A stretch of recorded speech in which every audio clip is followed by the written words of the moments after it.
Hello everybody, I'm Chris from the Sheeptree, and today we are going to be doing something I don't really want to do. We're rebaling a load of hay, but that's not the bit I don't want to do. There's something going on in this baler.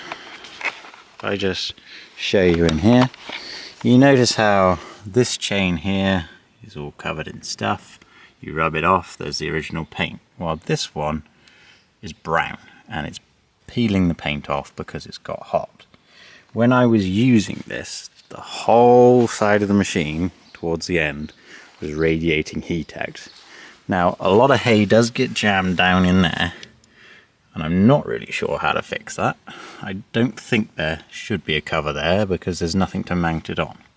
But what I'm suspecting is one of these, be it any of those, is a bearing that's going, and that's heating up the chain, and then it's just running it around. So I got to find out which one. Any of these are relatively easy. That one's going to be a pig, so I have a suspicion it's that one.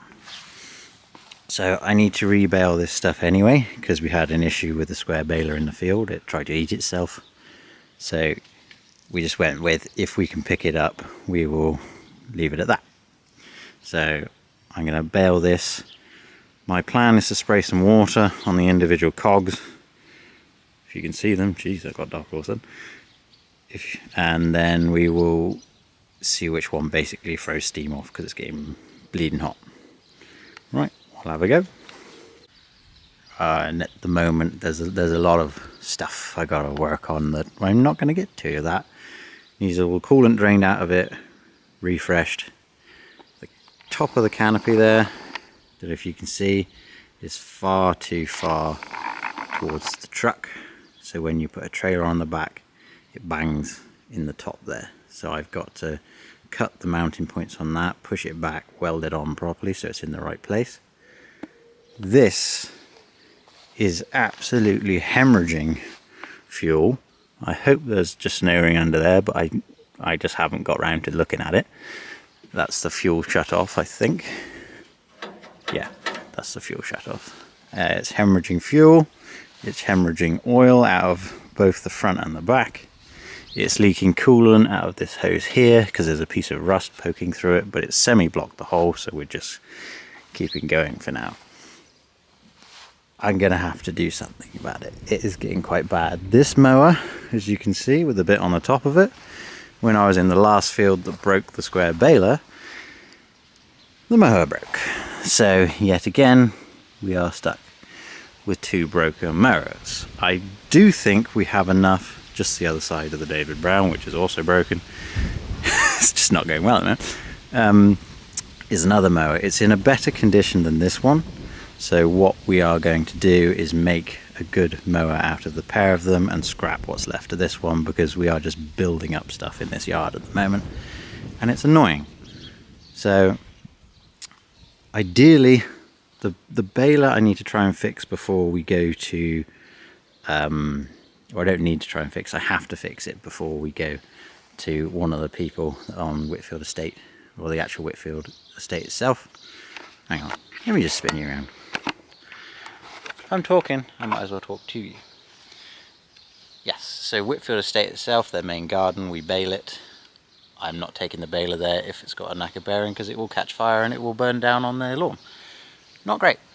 Ideally, we want a mower because the crop this year is so thick that you kind of need a mower, because I topped the remainder of the field with the topper and then we baled the top.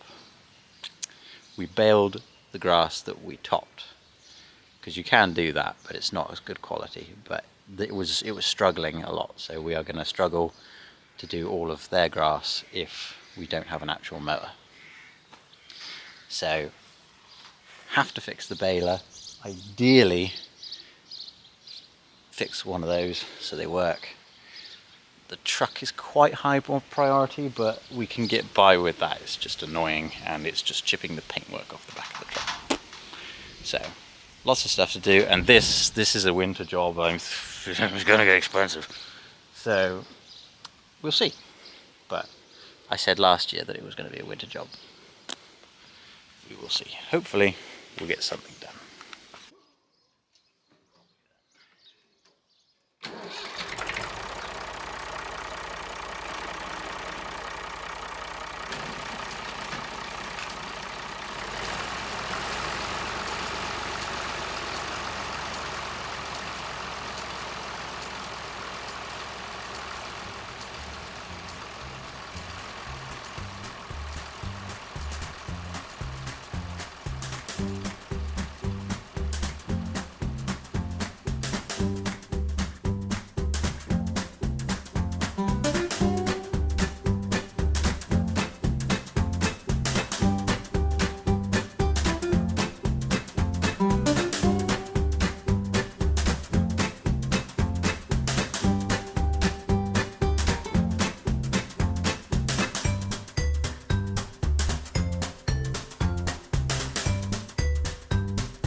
Failed 3 bales in a row.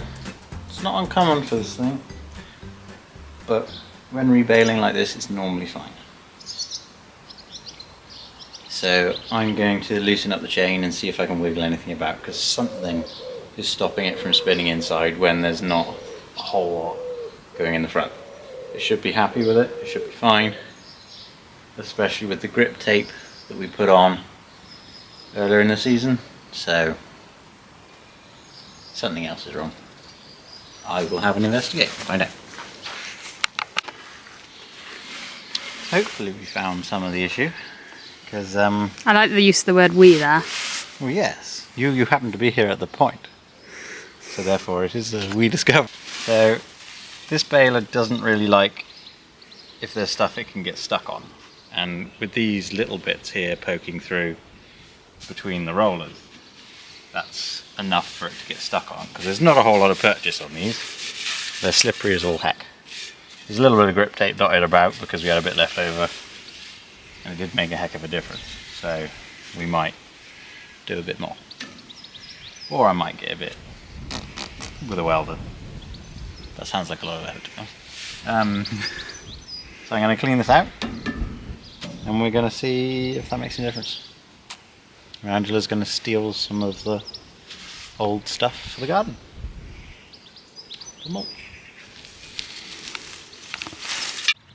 Right, I've got all that cleaned out from in here. Down there's always... oh, I haven't got that one. Probably not helping proceedings.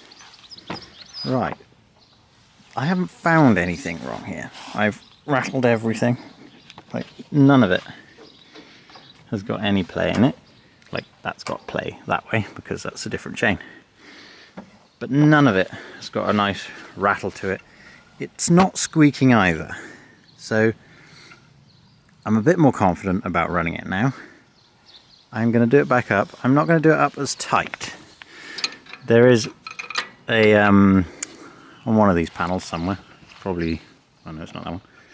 One of the panels has got a, you do it up to this amount, a bit like that there. Like this one here, it says do the spring up inside to 75 millimeters. So there's one of them somewhere on this machine for this one, and I did it up to the specifications, but I did think to myself that it is a bit tight. So what we're going to do is button it all back up, do it up to around about what it was before, and then see if it bails some stuff.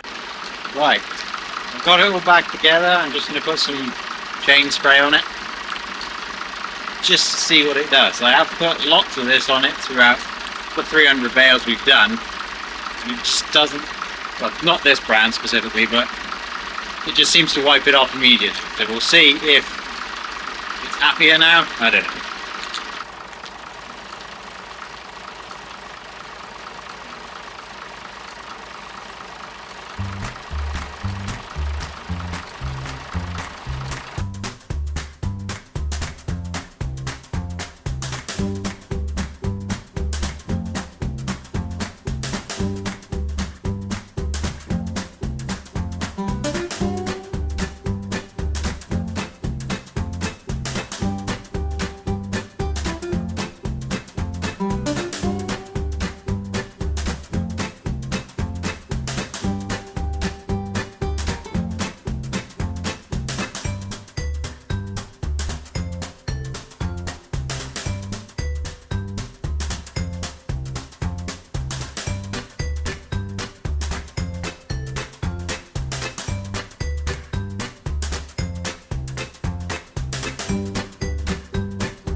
that mess cleared up, so we will see what we end up doing the rest of the time. Lunch!